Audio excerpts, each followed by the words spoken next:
almost impossible today to conceive of the depths and the breadth of discrimination that existed in those days. And you didn't really do anything about it because there was no organized feeling against it. There were no laws against it. It was just an accepted fact of life. Like the sun was going to come up in the morning. Jews don't get jobs in engineering. Jews get jobs as teachers because it was civil service. Jews get jobs in the city government. Or Jews get jobs, go to law school, become lawyers because they could practice for themselves and not have to work on Shabbos. Or there were some Jewish law firms where they could get hired. But there were no Jews in the Gentile firms. That was out of the question. Someday, I had this discussion with my son just the other day, and I told him that one of these days I'm going to go to the public library here where they have microfilm files of the New York Times since 1851, all the way back. And I'm going to pull out and make copies of the classified ads from the late 30s, early 40s.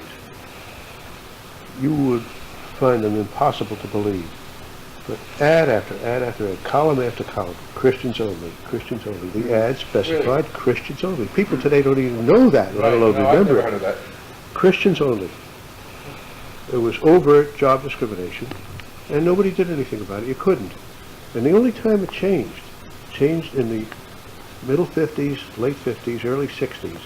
And you know why it changed? Not because anything the Jews did. It changed because of the blacks. When the blacks were trying to fight their civil rights fight, they got it into the law. Discrimination is against the law. Then the Civil Rights Act was passed, and there are state anti-discrimination laws. And the Jews benefited from that. And the temper of the times was changing also. It wasn't only law. You can't get a law that's against the temper of the times. They have to go together. The law pushes it a little. But you will be shocked to see that you just didn't do it. So I never went to engineering school. Would have loved to go to engineering. So I went to law school. The other reason I went is because Reuben went. So it automatically followed that I would go. Did you ever practice law? I did for about a year. I got out in 1940. And I went for a job, and I got a job down in one of the Jewish firms, which is now still a very famous firm. His name has changed a little. It was called Strook and Strook at the time. And another insight into what money was then. See if you can guess what I was paid. I was an honor grad from the best law school in the country, which today, incidentally, commands $75,000 to $80,000 a year. And now this is obviously within a lifetime, and it's 50 years ago. Guess, if you can, what I was paid for that job. $75 a year. And what did you start as? What I started at. That's No. What position? Associate, lawyer. I was a member of the New York bar. I passed the bar exam. I was a graduate of the #1 law school in the country with good marks. And this was a good firm. Right. All right. I guess it would be $40 or $50 a week. Well, that's not too bad. I got $25 a week. You're the closest that anyone's ever guessed that. $25 a week, and that included a half-a-day Saturday. Even though it was a Jewish bill. Of course, I don't want to get into too much about what I did because you're more interested in hearing about Reuben. But I will just say in passing that I had sold fuller brushes all through my college years and law school years for summers. And in 10 weeks, each summer, I would make $1,000, which was more than... What kind of brushes? Fuller brushes. You've heard of the fuller brush man? Yeah. You never heard of the fuller I'm brush not man? certain that I have. I guess that's the difference in our ages. I've heard. Yeah, okay. Well, I was a fuller brush man. You took a big sample case full of brushes, and you rang a doorbell, and you came in and you sold brushes, toothbrushes, brooms, mops. The original Avon lady. That's right. We were the first and basic original door-to-door salesman. I never regretted that. First place, it put me through school because my parents couldn't, and secondly, it taught me a lot about selling, which served me well throughout life. But no, where did I get digressed from? Law. Reuben never went to work for a law firm. He started out his. Oh, you asked me whether I practiced. Yes, I did for I know where I got sidetracked. I did for about a year because there was a thing called World War II coming along around then, and I left that to go into the Navy. I went to midshipman school. Again, you wouldn't even remember that when we had 90-day wonders. I heard the term. Yeah, you got a commission. We went to midshipman school in Manhattan for 90 days. You got a commission as ensign. And this was before Pearl Harbor because I had a very low draft number. Now you see Mr. Quayle Yeah. joined the National Guard because he had a low draft number. I got into the Navy. And of course, at that time, there was no getting away out of anything because in the end, there were 13 million people in the armed forces. Everybody was in the Army, Navy, or Air Force, or Marines, or something. You had to be, unless you were really 4F. Any case, when I came back 5 years later, it was too late to go back into the war, and I went into business, and I was in business ever since. What? I started off working for my father, who, the last time I mentioned him, this saga, he got into the glove business. As it turned out, during World War II, there were great shortages. Everything was on allocation. Food, you had to have food stamps, you had to have stamps for gasoline, you had to have stamps for your tires, and every manufacturer was under federal control because you had to get raw materials, and all raw materials were under federal control. So he found a manufacturer. He had been selling for this manufacturer in upstate New York, some knitted gloves, and it was a struggle. He worked on commission, and he barely made a living. He really never. I guess the biggest money he made before the war was maybe about $15,000 a year as a salesman, maybe 20. The war came along, and this manufacturer got war contracts to make knitted gloves for the Army. But as happened in practically all of these cases, they got excess material allocations, and when they got the contract, they had allocations, but they always had extra. They always managed to find extra, and that was what kept them going because the war contracts didn't pay too well. They were on competitive bidding, for one thing. And you bid very low for the contracts in order to get that excess material, which is where your profit really was. They made civilian gloves, which were then on strict allocation. Well, the manufacturer was very loyal to my dad, and he could have sold every last pair without a salesman, because they would line up outside the door and beg for allocations. Can you imagine selling under those circumstances? And of course, there was no price. I've had a few dreams like that. Right, yeah, right. There were no price ceilings. No, correction, there were price ceilings, but there was plenty of under-the-table stuff. So my father then managed to do very well during the war years because he had so many gloves to sell. He sold out the entire line in 2 weeks, and the only reason it took 2 weeks is because he spaced the appointments. Could have sold it out in 10 minutes if he could write fast enough. And he did that throughout the war, and in the war years he made as much as $35,000 a year, which was very good money. Sure. Did very well. It's the first time in his life that he made a comfortable living. First time in his life that after that he was able to buy something nice for Mom and take her on vacations in Florida and so forth. But he had struggled very, very hard all his life. Until then, it was the first time he made any real money. I came back from the war and tried to get a job which would combine engineering. I was a radar officer at Naval Air Station San Diego. Learned a lot about radio at the time. And I was... This is where you get your license? Yeah. It involved... no, my ham license came afterwards. It involved a lot of administration. I had a department which had 500 enlisted men, some officers, and about 500 civilians. We installed radio and radar equipment in aircraft that were being sent out on carriers out to fight the Pacific War. I came back and tried to get a job. I just also going through some old papers recently found a letter of application to Western Electric, and I gave my resume. It was a very, very impressive resume. I didn't even get a response. For the obvious reason. There was no question why. I never even got a response. So after then I managed to land a job with IT&T in their patent department, and I took the patent office exam and became a member of the patent bar. After about 6 months of reading patents, and I slowly was developing an ulcer out of frustration.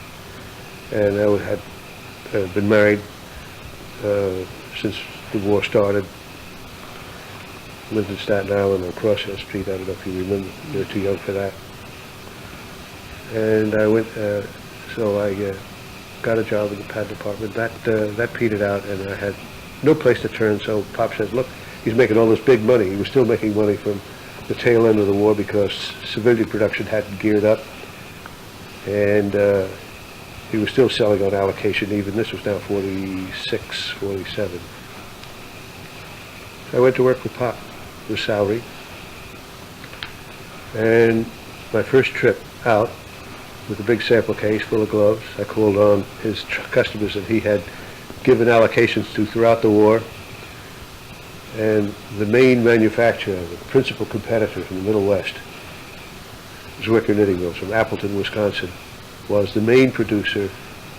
But since they were on allocation, all these secondary and tertiary producers were able to sell whatever they could sell during the war because of the shortages. By the time I took that sample case out, the shortages were over.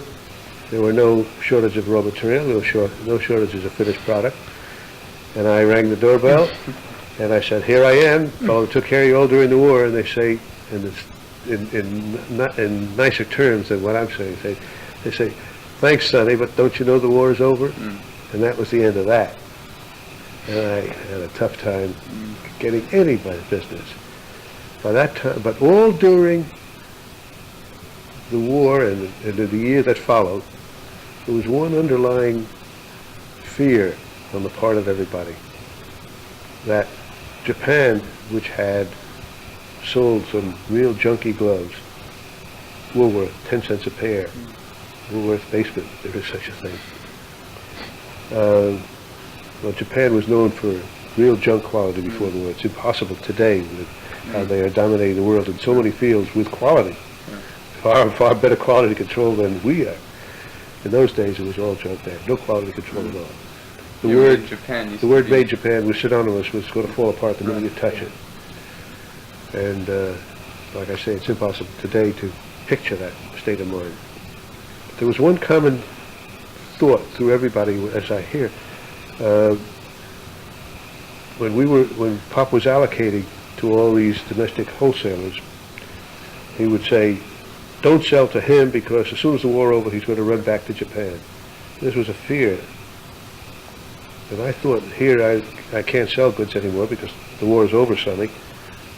I remembered them saying that. They said, if Japan is such a threat, maybe I ought to look into it. So I went to Japan in 1948, my first trip, and found out why they were afraid. They didn't know anything. They didn't know how to make it. They had no color sense because they were making orange gloves, because orange is a good popular color on a kimono. And I had learned a little about the domestic business, working for Pop. And I knew that there were quality standards, size standards. They knew nothing about it. They didn't know how big to make a glove. They didn't know what colors to make. They didn't know how to pack them, anything. So with that knowledge, I sat down and worked with them and made a quality product at a ridiculous cost, because costs were nothing at the time. And started an import business with that. And the first year I sold $400,000 worth of gloves at a good markup. And in the second year it tripled. In the third year it tripled again. Wow. You know enough about computers to know that if you triple 3 years in succession, you're up to big numbers. And the rest is history. Pop retired, and then I went into sweaters, I went into manufacturing, and a lot of other businesses besides. One time I had 7 businesses going. But we're getting away from Reuben. This was all an answer to your question, what business? Long answer to a short question, sorry. But it's part of the history. Okay. Quality answer, not Japanese. It was a very exciting time. Opened up the industry in Hong Kong, and then in Taiwan, and then Korea. And it was in it for 35 years until the early 80s. Reuben was practicing law in Staten Island, always a struggle. He never made it big as a lawyer. Reuben was a maverick. I don't think he really cared to cater to the niceties of personal relationships. Therefore, he never developed a clientele of commercial customers where, you could depend upon a retainer, you could depend upon a certain amount of business. He was always picking up business here and there on a spot basis. So he really never succeeded as a lawyer financially. In my mind, he succeeded as a lawyer intellectually. Never made a living at it. What Oh. you're saying is, somebody once said to me, one of Reuben's problems was he would never take a client by the hand and pat him and say it's going to Exactly. be okay. That's what I meant. He Yeah. didn't. He had a very poor bedside manner, and Would you say that was something that was lacking in his personality, or he was that was caught his. up in That something was his else? personality. Uh-huh. That was him. Reuben. But that's Brooke not to say that he Donut was says- a harsh person. I mean, No, not innately a harsh person, but he was an ideologue. He was a zealot, and he would fight for no fee to do what was right. But he couldn't. He was not the kind of lawyer who a corporation would want representing him. He didn't dress well. Appearances meant nothing to him. They were superficial. They were goyish, in a sense. was that was that something that he Thought yeah, about? in other words, he specifically did not do it, or he just didn't even consider You it? might. I would say. Oblivious to that. I would say first he was oblivious to it, and then if anyone tried to point it out to him, then it became a badge of honor. Then he would do it deliberately in order to show that he was different. He had a lot of they say you never speak ill of the dead, and in that letter I said to you, Jason, and in all what I'm saying here, I'm telling you all the good stuff. But he had a lot of negative characteristics in that regard too. Being a zealot, he brooked no dissent. If you weren't, in terms of Judaism, if you weren't strictly Orthodox, he wouldn't have any part of you whatsoever, being a zealot. I remember, for example, one time he did not cover himself with glory at our niece's, my sister Helen's daughter's wedding, Philadelphia. Gail, a wonderful person. She married in Har Zion in Philadelphia, a conservative congregation. Reuben wouldn't walk in the place. Here his niece is being married. It's not it's a religious ceremony in a sense, but it's not a Yom Tov or Shabbos observance. If he was going to be a zealot, I could say, okay, you don't go walk into the shul for Shacharis, because they don't have mechitza, therefore it's a violation of your principles to walk into a place during Shacharis because there's no mechitza. But it's a wedding. It's family. He stood outside. Why? Because he was Reuben. He had to make a point. He was always making a statement. What year was this? I guess in the 60s. Early 60s? Well, let's see. They have a daughter who's now about 21, so figure it out. With the middle late 60s. Why do you ask? No, I'm curious because there's some faint memory in my mind. Yeah. Well, maybe you were around at the time as a tiny tot. Yeah. Recollection of it. But that's Reuben. He had to make a deliberate statement. A lot of people wouldn't accept him for that. Same thing with the foundation school. You know more about it than I do.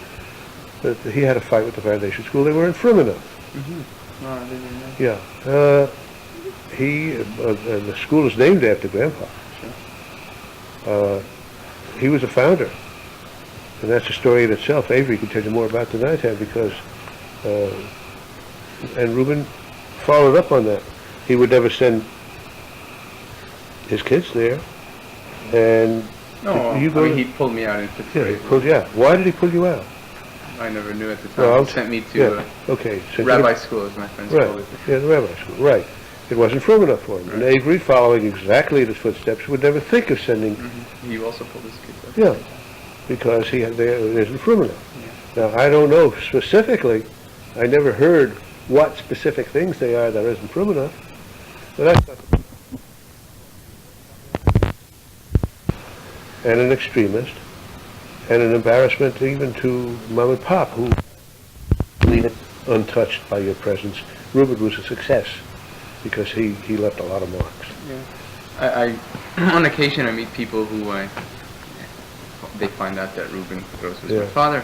They say, Oh, fighter. Oh, that was his hallmark. Yeah. Always fighting. And some of the material that I have here, which were letters written to various publications on the occasion of his death, point that up again and again and again. But the difference between most fighters is that his adversaries respected him. That's true.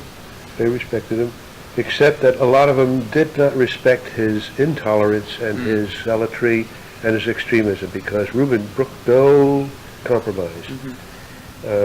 Zealotry is good. I guess if you define zealotry as brooking no compromise, then that's what you have to do to be a zealot. Otherwise, you're a negotiator. See, what's very interesting is the last half year of his life, he changed dramatically. Really? In what way? I didn't know He this. started the exercise program. That's what happened. Yeah, but he had started, let's say he died. In the 7th month, he started around Yeah, January. but he had a heart murmur all the time. We knew that. Yeah, well, that was interesting because that was always played down. Yeah. Yeah, for a while he had his, I forget, he had an operation in the early 72, hernia.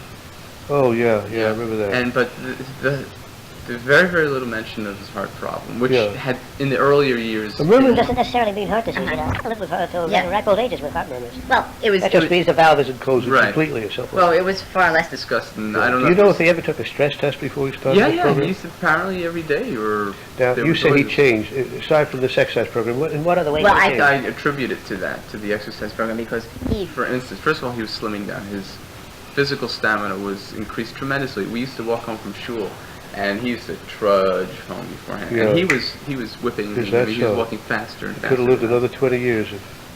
And his mentally. Yeah. he would be humming, singing, much easier to get along I with. didn't Everyone know has that. noted that. Isn't that interesting? And most interesting was the fact that he had rejected or spurned his children. He had tossed Yeah. out a couple and would not really have contact. Yeah. And the last Pesach that he was alive in 1978, Right. he paid. It was Aaron's Jason's cousin, my nephew's bar Aaron. mitzvah in Israel, Alex's Yeah. son. The boy that was killed. Right. And he paid for Benita Judy, who That's he had so- kicked out of the You know, I house. didn't And we know never that. had any contact. He First time in years. I find this extremely interesting, and it's also very, very sad. Because if he had changed like that, he would have been a grand old man, not a bitter old man. Yeah. Because having thrown out the girls, because they did buy everything that he stood for, I visualize him as having a very, very bitter old age, because when you cut off your children, Yeah. you got Yeah. nobody to comfort you in your old age. And if he had changed, he would have. I'm Well, pleased and sad to hear that. Well, I'll tell you a couple of other things, you see, because really at the time, ironically, I'm the youngest of 9, so there were a lot of kids, but I had about a year and a half there where I was really the only child at home, so I was an only child Yeah. in a sense, the irony of it. Yeah. And so one of the things that I sorely regret today is I was just coming into my maturity. I was 17 and a half, almost 18, and I started mentally Yeah. How old developing. are you now? I'm going to be 28 Uh-huh. in a week and a half. Uh-huh. So at that time, I was just maturing, and I remember one or two times where I was matching with Reuben, and Uh-huh. I remember the stimulation was so incredible, and I didn't Yeah. understand it that back then, that I was maturing and I was able to lock into him. Isn't that wonderful? And today I have terrible regrets, the fact that I lost. But one thing that happened was I had mentioned at the table a certain family that he's a rabbi up in Boston, and everyone in the family is very accomplished and very talented. And I said, and even you would be proud of them. And he said to me, and you know I know what? who you're talking about. They were in the woolen business. Excuse me? I know who you're talking about. Isaacs? Well, No. they were younger. No. Okay. Yeah. So I made mention to Father, and I said, even you'd be proud of them, meaning, you know, they would match even your standards. Yeah. And often when he had something to say, overtly or Yeah. to make any admit exactly, he would say it in a low breath, and he said, I'm quite satisfied with what I have.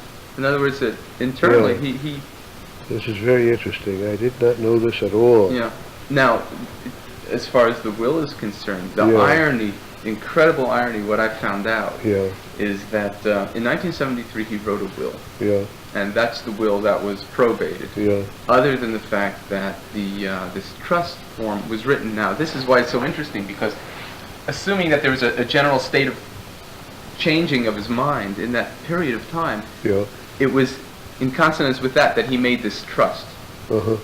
Now, what happened was, I understand that he had become very dissatisfied with the 1973 will, and he had intentions of rewriting it.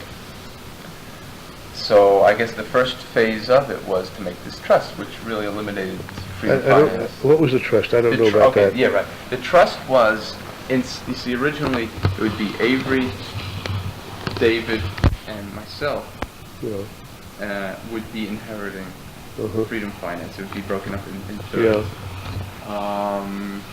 Now what happened was, that was according to the 1973 will. Yeah. What happened was, the trust came along and said, that part of the will is null and void.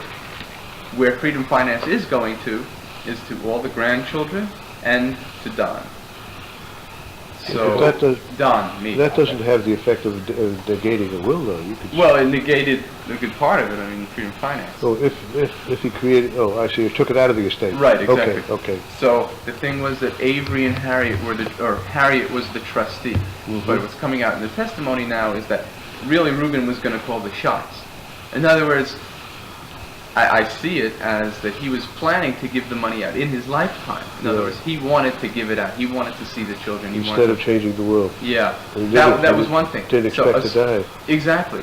So this is the incredible irony. You would think that Reuben was a very planned and, Yeah.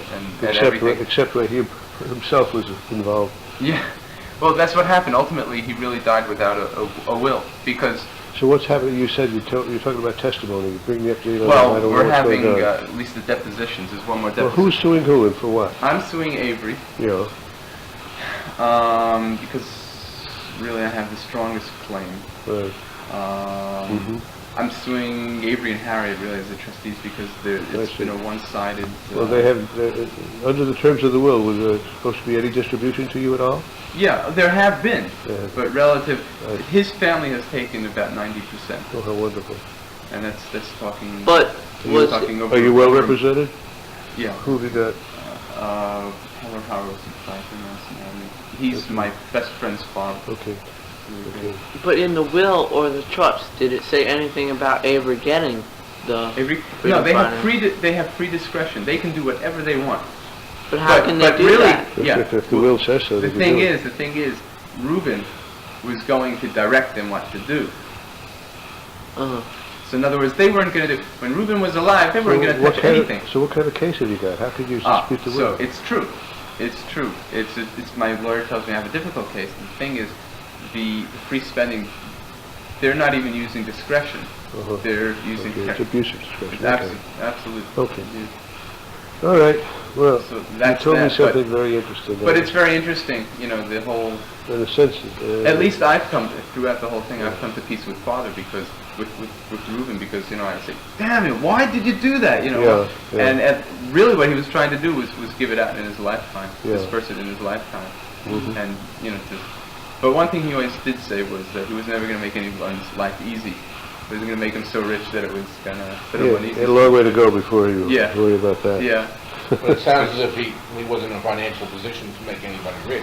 No, Well, I never mean, was. let's put it this way. Well, with From the freedom finance- situations that a good part of, well, a couple of my sisters and myself are in, life could be a lot, shall we say... Right.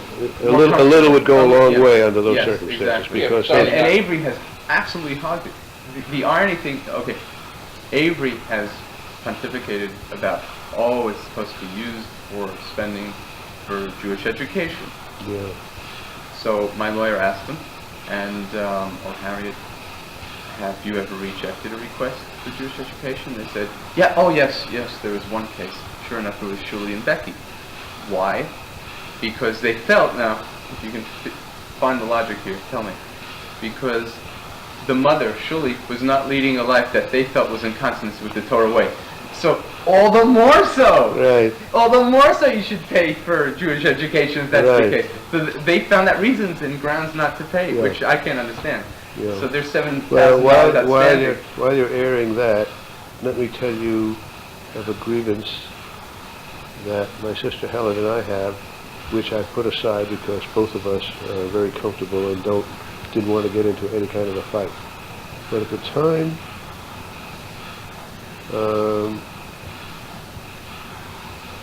at the time of the probate of my mother and father's will, my father's will, or both, there was considerable advances made by my father to Freedom Finance and to Avery. And I think in the order of about $500,000, which money, incidentally, he got when I bought him out of the business, which I had created because, like I said, Reuben or Avery? no, my father. Oh, your My father. father had lent Reuben about $500,000, Right. which all came out of the business which I created. My father gave me my start in a one-room office with a one-girl office, and then I went to Japan to create an import business. All he had was a selling agency for a defunct manufacturer, who incidentally went out of business the next year. But he gave me the start, and he was my partner. And when it got built up to substantial numbers, it had a pretty good value. And I bought him out for $500,000. At $500,000, my father invested in bonds and so forth, not wisely, by the way. And then advanced it to Reuben, who always needed money for this, that, and the other thing, and backed in with Freedom Finance. When my father died, that money was never repaid, not a penny. My father's estate was penniless, nothing. But, because Reuben managed to manipulate it in such a way, which if Helen and I had wanted to fight, could have fought successfully. And Helen wanted to. And I talked her out of it completely. I said, one thing you're not going to do is have a family squabble over money that's not important to her or me. You let it have it. But that was my personal grievance at the time. But I put it aside. Never made an issue of it. And that money in turn has now become Avery's money, which you people are now fighting over. The same money. The origin, all that money was my So business. you're the problem, I see. It was my business. So you're the one to be angry at. So I created that asset, which Pop got, which he left to Reuben, didn't leave to Reuben, which Reuben manipulated, which Avery is now manipulating it. Avery has done, I mean, Yeah. very So well. there's the history of the money. He's done in Yeah. excess of $2 million. Is that so? Including 30 Bay Street, which is a very Oh, wow. hot property. Look what happens today. If you have any real estate, it's triple or There's or another- ten-tupled in value. There's a piece, And I know one of the tenants who says he never does a thing for the building. really, Yeah. that's a very hot piece of property right now. There's another lot, there's a vacant lot that used to be a parking lot. I know. $350,000 they sold it for. Not bad. And you know, Yeah. I mean, I remember. what? How big a lot? It's not very big. Not I know very the lot. It's maybe a Try fraction, St. Mark's. fraction of an acre. Maybe a third of an acre, maybe less. Yeah, that figures. It's on St. Mark's Place. It's right across from the ferry and the And post he office. he also got 77 Howard, which is the house in the back, which is a beautiful piece of property. Oh, that's a spectacular piece of property. That's got to be worth a fortune for that. Well, unit. 77, 79 is the big one. Oh, I Still don't my know. mother. Yeah. You mean that property still? What is with that property there? What's happening with it? I don't know. I mean, I know it's Then ours. when Dad went there, it There's was nobody- closed up. Yeah, there's nobody living in it. There hasn't been anyone living in it for 2 years. That land. and the key Well, is the house. changed. The house is worthless, but the land isn't. It's The worth a house lot. is worthless? Oh, it's an ancient wreck, isn't it? No? Looking good. Really? You say nobody's living there. What's happened to it? Anybody improve They it? had people living there. Avery apparently is the overseer Oh, of sure. it, and Okay. that's one of the reasons why. Well, Shirley The was- house is looking very good. Is that so? Some of the people who Well, I know there are a that- number of people who live there. I know it's a beautiful piece of property. I mean, if I had it, I would just knock it down and build a beautiful house there. Herman, you have no feelings. I have no feeling. Okay. See, that's why if anyone's going to do anything, don't tell me. Just bring me Okay. to the front door. Okay. Any case, it's interesting. Now, I remember when my father bought 30 Bay. My father owned 30 Bay. And That- 280 Broadway. Yeah, right. He owned 30 Bay, and he was the one that, it was his money that started Freedom Finance. All of which was at $500,000 nest egg, which was a lot of money at the time. Sure. Today, a half an acre would go for more than that. But that was a lot of money. Anyway, so there were pluses and minuses in this story. Yeah. Nothing is Well, nothing yeah, is ideal. but I just wanted to fill you in. Yeah, well, as far glad as you I did. thought that's Well, a very little known thing. Yes, And yeah. often forgotten Yeah. about his state Well, of mind. when we Which leads me a little bit to think that maybe he knew something that, about his longevity or not. But that's Yeah. just speculation. when we get Freedom Finance, let's just remember that we owe him $500,000. Yeah, don't forget. Make a note of that. When you write that down. But, Yeah. But at least as far as I said, I guess ultimately most important to me is that at least I'm at peace with my father. Yeah, You well, know, that is That is really very important. But one thing that Avery did steal from me, really from everyone else, that I just, even if I get the money now, it's not going to be the same way.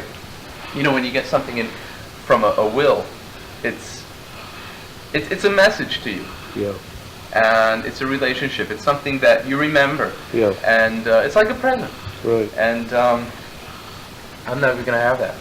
And he stole that from me. He stole Yeah, something very important, a bond between myself and my father. And I'll never forgive him for that. I mean, Yeah. I'm not, they asked me, do you hate Avery? I said, very difficult to hate. I don't hate him. I'm very angry at him. But yeah. I don't Good think I answer. can ever forgive him for that. Good answer. Well, anyway, getting back to Reuben and the nice things. Going back to when we were kids. How about when? Oh, okay. Oh yeah, the best story, of course, is the Out on the Radio. Yes. You know that story pretty A well. little bit. Sure, I'd love But to hear it. I'll fill you in with it. In fact, I have here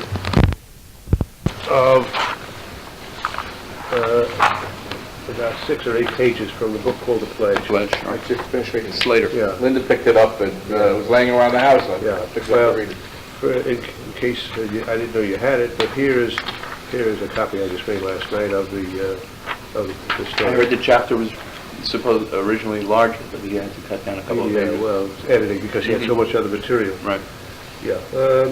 Anyway, that's now you know that story. I can also tell you. Oh, let's hear it what's not in from the the- story. Well, there were aspects of it which I could be personally involved. As a lawyer, I only want to testify to the things that I know, not hearsay. Reuben came to me when he had been approached by the people who were running the agency show in New York, and I had the transmitting equipment. Reuben didn't have it in his house. The equipment was in my house on Crosshill Street, which was around the corner from Metropolitan Avenue, where he Right up on the hill. yeah, from the hill. And we established that we wanted to establish contact on the 40-meter band. I don't know how much you know about radio, but that was the frequency which would work best. We didn't have an antenna for 40 meters. You need a big one. So in the cold of winter, we hung wires up in the trees in the adjacent property, which of course has been built on subsequently. I'm laughing because it's so typical of Yeah, everything. that's right. In fact, we ran some wires over from his house to our house, which was around the corner and a half a block down, so we would have our own private telephone. Right. Right. We didn't have to use, even though the phones were a local call, it didn't cost anything. Oh, so you had that anyway? I mean, because I know the lines were tapped and you used to talk from No, that. But you had that this was a despite different story. We had that, but they weren't being used. When he When the lines were tapped, he already lived in Belmont Terrace. He wasn't living on Metropolitan Avenue. Oh, yes. Really? This Oh, was that's before my 48, time. yeah, it's 48. This is 47, 48. Metropolitan Avenue was before that. He only lived there a short time when we were on Crosser Street, which is around the corner. Anyway, so we put up this antenna, and we had some pretty good radio equipment in our house, in my house, and Ruben would come over. Ruben was pretty good with the key, I wasn't. I had to take the code exam 3 times to pass it. Just to do 13 words a minute. Ruben was doing 20 words a minute like nothing, or better. And he would get the messages in 5-letter code groups, encoded already. Ruben didn't do the encoding, and we never knew, he nor I never knew what the contents of the messages were, which just as well, because when we were asked, we could honestly say that we didn't know what we were sending. And he used to come about 3 nights a week, and he would send and receive, and send and receive. SV9 CD, which was the Greek letters which they had adopted, which was a false call, and he was PA0 CD, which was a Dutch call, which we weren't. Here we were using a Dutch call from Staten Island, all of which was as illegal as hell. And we did it for 6 months. We thought we were getting away with it. The FCC was on to us from the very first, because it was so obvious. First place, it was against the regulations to send 5-letter code groups on the amateur bands. And there are thousands of amateurs tuning across these bands, so if they hear 5-letter code groups, it sticks right out. And secondly, if you're calling SV9CD, every other amateur in the area, he wants to talk to, he wants to talk to Greece. That's a rare country. So they get on the frequency, they start calling SV9CD, and of course SV9CD never comes back to them. So that stuck out. And then besides, then they hear a Dutch call, and the Dutch call's coming in awful loud, because he's around the corner, not in Holland. So that stuck out. So right away, and since it was 5-letter code groups, and remember this was right after the end of the war, and Winston Churchill had made his Fulton, Missouri speech about the around the corner, tapping down every transmission, and the FBI was tuned in right start. In fact, we had. Have you ever seen the pack of letters we got under the Freedom of Information Act 10, 15 years later, with all the important stuff blacked out? Someday I'm going to cull that thing and make it down into only the important message, because there's an awful lot of garbage in the thing, and make copies of that. Anyway, they listened to us for 6 months. We thought we were in the clear. Nobody was bothering us. Of course, they were listening because they figured that the more text they could get, the easier it would be to break the code. Of course, they never broke the code. I never understood why. Cryptography isn't that complicated, but there are some codes which just can't be broken, particularly if they keep changing them. So that all the huge volume of traffic that they had didn't really help them at all. It was no better than having one.